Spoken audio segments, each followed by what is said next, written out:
Pemirsa, dalam setiap masa arus mudik lebaran selalu diwarnai dengan kecelakaan di sejumlah lokasi. Karena tak kuat lagi menghadapi kemacetan parah di Brebes, Jawa Tengah. NPB mencatat ada 11 orang meninggal dunia akibat terdampak kemacetan yang data Korps Lalu Lintas Kakor Lantas Polri mencatat jumlah kecelakaan lalu lintas pada 2019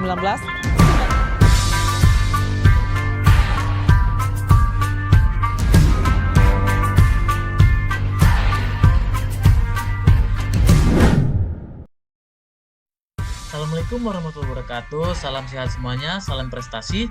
Mohon izin menyesuaikan, di sini kami kelompok 1 yang beranggotakan 4 taruna dan 1 taruni. Saya sendiri, nama Taruna Nindya Ramadhani, notar 2101319.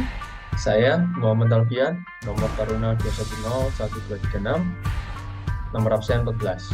Dan saya Valhan Ivan, Taruna Nindya di Piatara Dwi Arifraida, notar 2101099. Dan saya Nazirina Syekrana Wijaya, notar 2101280. Langsung saja kita ke pokok pembahasannya. Kita di sini mendapatkan analisis mengenai kemacetan di Brexit. Jika kita telaah dari poin-poin yang mendasar, yakni akar atau yang menjadi masalah yang kuat ialah kemacetan. Kemacetan luar biasa yang terjadi di pintu tol Brebes pada tahun 2012 ini mengakibatkan kemacetan panjang hingga puluhan kilometer, bahkan hingga belasan jam lamanya. Sehingga para pemudik susah mendapatkan pertolongan dari pengelola terkait kesehatan pemudik. Sampai-sampai pada kejadian tersebut memakan korban jiwa. Agar lebih jelas, selanjutnya akan dijelaskan oleh rekan saya. Baik, setelah kita menemukan akar atau permasalahan, selanjutnya kita akan membahas tentang batang atau interpretasi dari alat.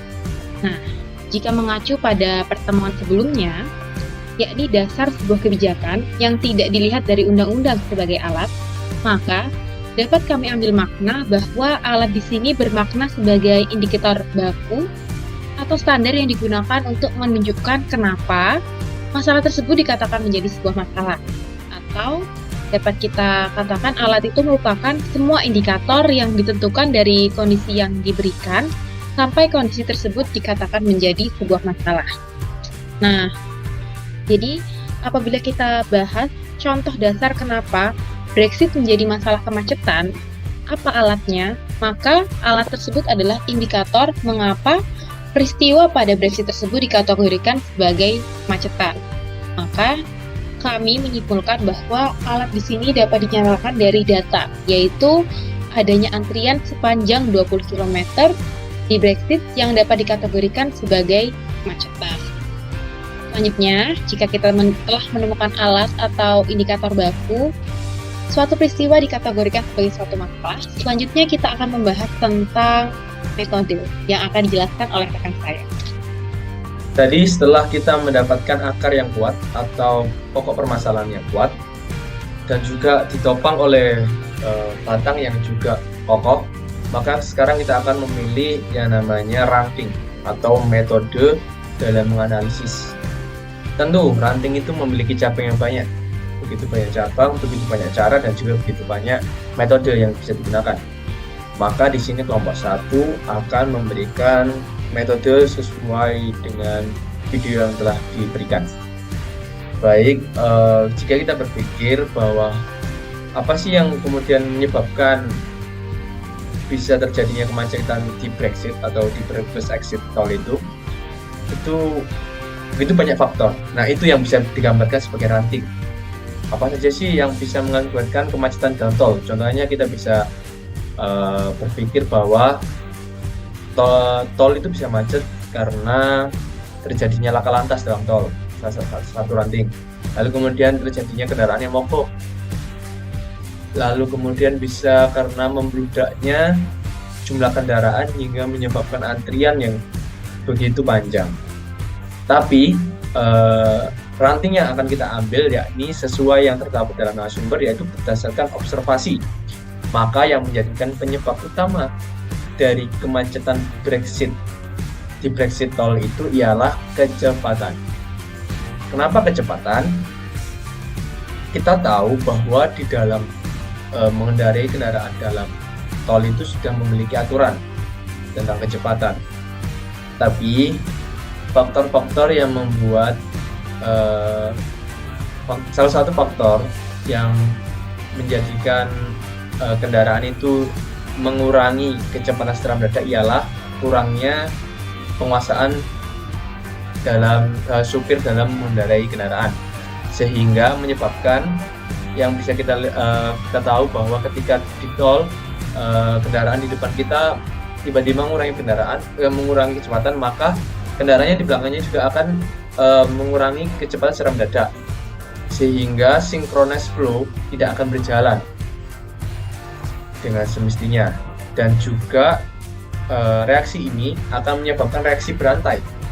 Atau jika kita berpikir ulang, ketika reaksi berantai ini mulai jalan dan juga jalan mulai terurai, maka kendaraan belakangnya akan mengalami yang namanya traffic wave. Traffic wave, kalau kita bisa tahu, itu diumpamakan seperti gelombang yang ada di pantai maupun di laut. Maka kendaraan akan berhenti secara sejenak dan juga akan melaju setelahnya. Itu yang akan menyebabkan atau menjadi salah satu faktor utama terjadinya kemacetan, dan juga metode yang kita gunakan untuk menganalisis yang terjadi di tol Brexit. Sekian. Selanjutnya adalah analisis. Analisis ini kita analogikan sebagai daun dalam suatu pohon pemikiran dari karya tulis ilmiah. Analisis adalah tahapan untuk kita mengkaji suatu masalah atau metode yang telah ditentukan sebelumnya. Di sini kita membahas berdasarkan referensi yang sudah terkurasi menjadi suatu kajian analisis yang mudah dipahami. Langsung saja kasusnya. Pada kasus Brexit ini terjadi karena 3 hal. Pertama adalah tidak terjadinya synchronous flow, yang kedua bottleneck effect, dan yang ketiga jalur evakuasi. Kita bahas yang pertama, tidak terjadinya synchronous flow. Saat kendaraan melambat atau melakukan perubahan kecepatan yang signifikan karena ada suatu gangguan, dan kendaraan selanjutnya tidak berhenti, atau arus lalu lintasnya tetap berjalan pada padat dan lancar, maka akan terjadi synchronous flow. Namun, saat kendaraan berikutnya berhenti dan diikuti kendaraan belakangnya, maka akan terjadi reaksi berantai hingga membentuk suatu gelombang dari kemacetan atau disebut dengan traffic wave. Yang kedua adalah bottleneck effect. Singkatnya, bottleneck effect adalah terjadi suatu penyempitan pada lajur suatu jalan dikarenakan infrastruktur jalan, gerbang tol, dan banyak kendaraan yang masuk dan daripada yang keluar. Berdasarkan observasi langsung pada video, dijelaskan bahwa perhitungan kendaraan tiap jam yang masuk sebesar 12.500, sedangkan kendaraan yang keluar melewati gerbang tol sebanyak 2.850.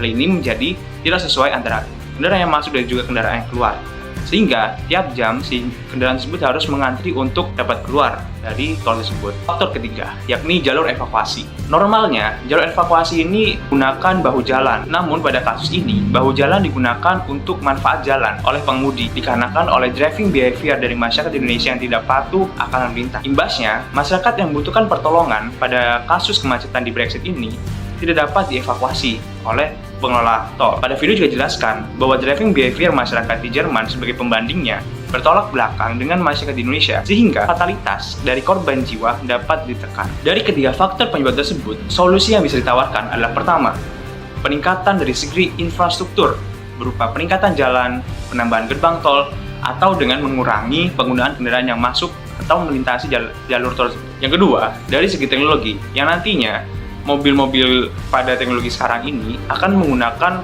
teknologi adaptive cruise control, di mana sensor ini untuk membaca kendaraan depannya dan langsung terhubung dengan kecepatan mobil tersebut, sehingga nantinya dapat menekan terjadinya traffic flow akibat dari pelambatan dari kendaraan depannya, sehingga nantinya mobil-mobil tersebut akan mengalami yang namanya synchronous flow.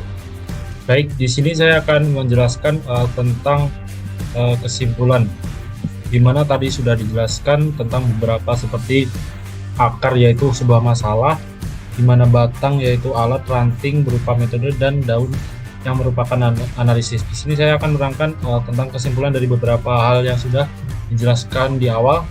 Kemudian kesimpulan dari Brexit atau Brebes exit toll yaitu tentang kemacetan terjadi di Brexit sepanjang 20 km yang disebabkan oleh 3 hal. Yang pertama yaitu adanya perbedaan kecepatan berimbas pada traffic wave, yaitu kecepatan tidak stabil karena penumpukan kendaraan dengan kecepatan yang berbeda-beda. Kemudian adanya bottleneck effect yaitu karena ketimpangan kendaraan masuk dan keluar, di mana jumlah masuk lebih banyak daripada jumlah kendaraan yang keluar dari exit tol tersebut.